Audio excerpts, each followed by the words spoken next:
بسم اللہ الرحمن الرحیم۔ شروع اللہ کے نام سے جو بڑا مہربان اور نہایت رحم فرمانے والا ہے۔ محترم ناظرین، حضرت لال شہباز قلندر رحمۃ اللہ علیہ جب سیون شریف تشریف لائے تو آپ کے گلے میں مستقل طور پر ایک پتھروں سے بنا ہوا وزنی گلو بند پڑا رہتا تھا۔ اس گلو بند میں چھوٹے چھوٹے خوبصورت تراشے ہوئے نہایت قیمتی پتھر پیوست تھے۔ آپ رحمۃ اللہ علیہ کی ایک خاص عادت مبارکہ تھی کہ آپ راستے میں چلتے وقت ہمیشہ اپنے سر کو جھکائے رکھتے اور اپنے گلو بند کی سیدھ میں دیکھتے رہتے تھے، اور کسی مجلس میں تشریف فرما ہوتے تو گردن کو ہمیشہ خم کیے رکھتے تھے۔ روایتوں میں آتا ہے کہ آپ سیون کے ایک محلے کے قریب ایک گلی میں اکثر دین کی تبلیغ کے لیے بیٹھ جایا کرتے تھے۔ ناظرین، اسی محلے میں ایک مشہور ہندو خاندان تھا جس کی عورتیں پردے کی نہایت سختی سے پابندی کرتی تھیں، مگر اس خاندان کی ایک عورت آپ کی بے حد عقیدت مند ہو گئی تھی۔ جب بھی آپ اس گلی میں آ کر بیٹھتے، وہ عورت بھی اپنی بالکنی میں موجود کھڑکی میں آ کر کھڑی ہو جاتی اور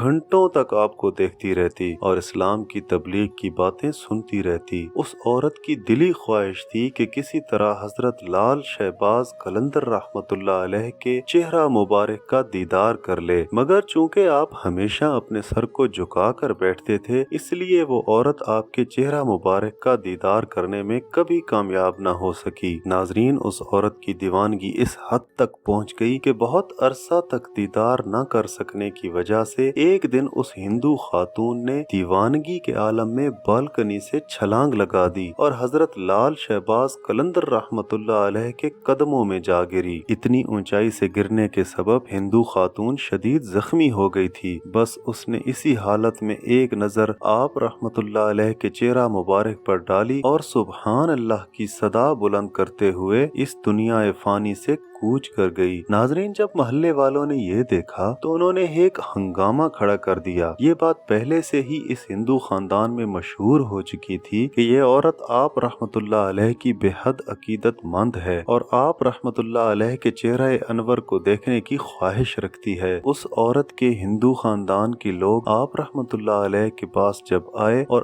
آپ سے اس کی میت لے جانے کی اجازت چاہی تو آپ رحمت اللہ علیہ نے فرمایا کہ مجھ سے کیا پوچھتے ہو، یہ تمہاری امانت ہے، اسے جہاں چاہو لے جاؤ۔ اب رشتہ داروں نے زمین سے لاش کو اٹھانے کی کوشش کی، مگر وہ لاش تھی کہ جیسے زمین کے ساتھ چپک گئی ہو۔ وہ بے تحاشا کوشش کے بعد بھی اس لاش کو نہ اٹھا سکے۔ یہ دیکھ کر ہندوؤں نے 15-20 افراد کو بلوایا اور بیک وقت لاش اٹھانے کے لیے زور لگانا شروع کر دیا، مگر اس لاش کو زمین نے اپنے ساتھ جکڑ لیا تھا۔ حضرت لال شہباز قلندر رحمت اللہ علیہ نے جب ان لوگوں کو پریشانی کی حالت میں اپنی طرف دیکھتے ہوئے پایا تو آپ نے فرمایا کہ اگر تم شہر کے تمام لوگوں کو بھی جمع کر لو تب بھی یہ لاش یہاں سے نہیں اٹھ پائے گی۔ اس عورت کے رشتہ داروں نے جب یہ سنا تو وہ دنگ رہ گئے۔ پھر ان میں سے ایک ہندو نے پوچھا کہ حضرت، آخر اس عورت سے کیا خطا سرزد ہو گئی تھی؟ آپ رحمت اللہ علیہ اسے معاف فرما دیں تاکہ ہم اسے یہاں سے لے جا سکیں اور اس کی آخری رسومات ادا کر سکیں۔ آپ رحمت اللہ علیہ نے جلال کے عالم میں فرمایا کہ بات ثواب اور گناہ کی نہیں، بات صرف اتنی ہے کہ عورت کی قسمت میں جلنا نہیں لکھا۔ یہ ہماری عقیدت مند تھی۔ ہندوؤں کے لیے یہ ایک عجیب و غریب صورتحال پیدا ہو گئی تھی۔ انہوں نے آپ سے پوچھا کہ حضرت، پھر ہمیں نصیحت فرمائیں کہ ہم کیا کریں، جس پر حضرت لال شہباز قلندر رحمت اللہ علیہ نے سکوت آمیز لہجے میں فرمایا کہ وعدہ کرو تم سب اسے مسلمانوں کی طرح دفن کرو گے تو یہ لاش اٹھ جائے گی، کیونکہ اس لاش کے نصیب میں جلنا نہیں بلکہ مسلمانوں کی طرح دفن ہونا لکھا ہے، کیونکہ یہ ہماری عقیدت مند ہے۔ ناظرین، اس کے بعد اس عورت کی ارتھی اٹھنے کے بجائے جنازہ اٹھایا گیا اور اسے مسلمانوں کے طریقے سے دفن کر دیا گیا۔ اس عورت کی قبر آج بھی سیون شریف میں موجود ہے، جسے ہندو مذہب کے لوگ دور دور سے دیکھنے کے لیے سیون شریف آتے ہیں۔ حضرت لال شہباز قلندر رحمت اللہ علیہ کو دنیا سے پردہ فرمائے ہوئے